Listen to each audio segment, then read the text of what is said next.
This spring, I ventured out on a camping trip, a 4-hour journey north to a secluded spot tucked away in the woods. There was this little lake, barely known about and never crowded, my personal haven for a peaceful escape. As I arrived on that first day, setting up camp, I had the entire place to myself. The lake itself wasn't vast, more of a cozy gem nestled amidst the trees, with a grassy beach offering a clear view of the entire shoreline. Not long after I settled in, a lone figure emerged from the woods on the opposite side, a man setting up his tent. Seemed like your average camper, keeping to himself at first. But before sundown, I spotted him making his way around the lake, heading straight for my campsite. A friendly smile spread across his face as he introduced himself, William. He wasn't sure if I'd noticed him setting up camp, he said, but he'd seen me across the lake and wanted to say hello, two souls out in the wilderness enjoying a rarely visited spot. We chatted for a while, and William turned out to be great company. We were around the same age, both drawn to the secluded beauty of this hidden lake. After a good 30 minutes of conversation, he headed back to his side of the lake as the sun dipped below the horizon. The night passed uneventfully, but the next morning, we found ourselves talking and hanging out most of the day. We shared some beers, and we lounged on the beach, enjoying casual conversation under the warm sun. By the time we retreated to our tents as day gave way to night, I was happy to have met William. He seemed like the perfect camping buddy, someone to share future adventures with, perhaps. As darkness deepened, I started prepping to extinguish the campfire and turn in for the night. Suddenly, I noticed William walking around the lake. His campfire had been out for a while, so I figured he was already tucked into his sleeping bag. But apparently not. He approached my campfire, and a strange shift in his demeanor, it didn't seem like the William the first knew. The friendly guy I'd been talking to all day seemed be gone. "Hey, everything good?" I greeted him. He smiled at me, momentarily bringing back the William the first knew, but his words scared me so much. He wanted me to come see this cool spot he'd found, a place with a supposedly amazing view. I pointed out how late it was, but he insisted, the view was even better at night, he assured me. The way he hyped it up made me feel like I couldn't miss out.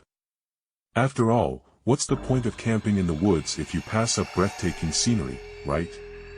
So, I got up and followed him across the lake, trailing behind as he led us deeper into the woods. There was no path, nothing to guide us. It became clear pretty soon that wherever this spot was, William had to be a frequent visitor to know his way around in the pitch black. We walked for maybe 15 minutes before William slowed down, a smile creeping across his face as if to announce our arrival. But when I stepped in front of him and peered into the darkness, what I saw wasn't a scenic vista. It was a small, dilapidated structure, an old RV or camper, ravaged by time and the elements. Moss clung to its exterior, and gaping holes of rust marred its surface. Confused, I turned back to William, searching for an explanation. But his face had morphed into something cold and emotionless, a complete stranger staring back at me. "William, what is this?" I stammered, fear crawling up my spine. He offered no response. Panic surged through me, and I frantically scanned my surroundings.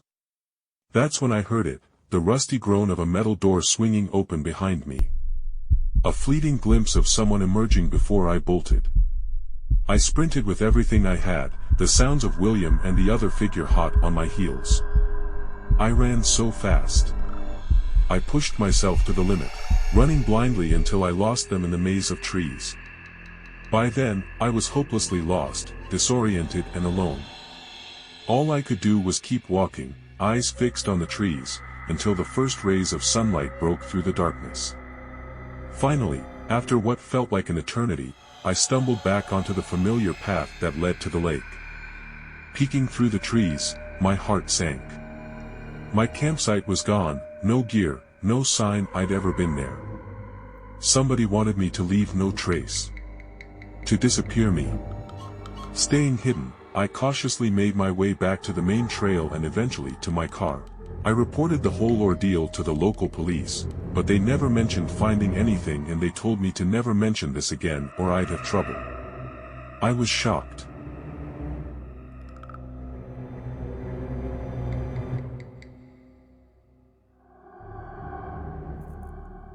So, I was on this backpacking trip in the Cascades National Park. It was an out-and-back trail, the kind that tests your endurance, with 3 days spent pushing deeper into the wilderness, followed by another 3 days retracing your steps back to civilization. I didn't have a ton of intel on the trail, its popularity, or the kind of company you might encounter. But that's part of the allure of these long hauls, the solitude, the chance to truly commune with nature. On day 3, I stumbled upon a campsite and spotted a lone figure relaxing by his tent.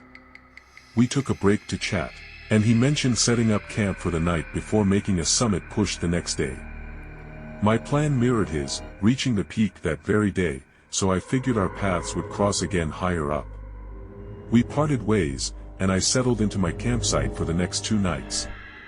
The view was a knockout, a panoramic masterpiece that begged you to slow down and savor the moment, a perfect blend of rest day and summit prep.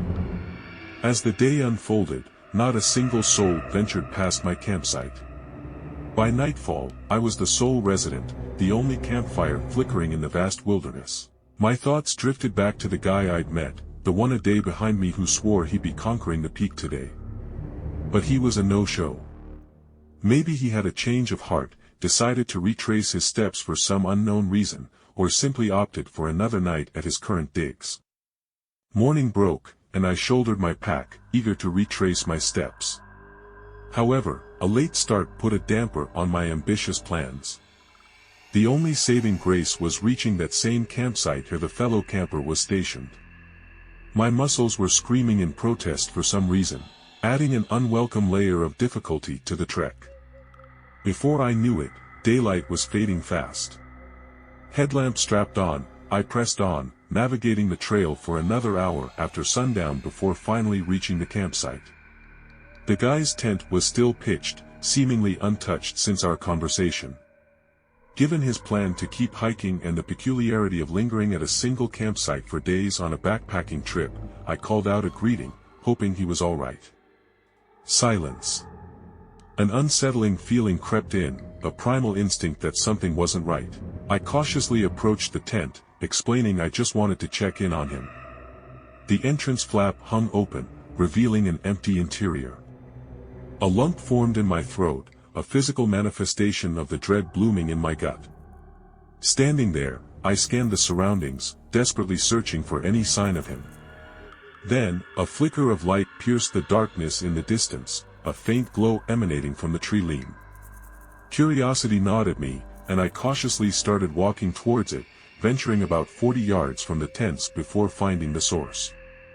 It was a headlamp, abandoned on the forest floor, as if it had been carelessly dropped. The faint light barely penetrated the darkness, the batteries on the verge of dying. And then I saw it, a figure shrouded in shadow, standing a mere 10 yards away, deliberately trying to remain unseen. An instinctive chill raced down my spine. This wasn't the same guy I'd met earlier. Despite the gnawing fear, I felt compelled to acknowledge the presence. "Hello.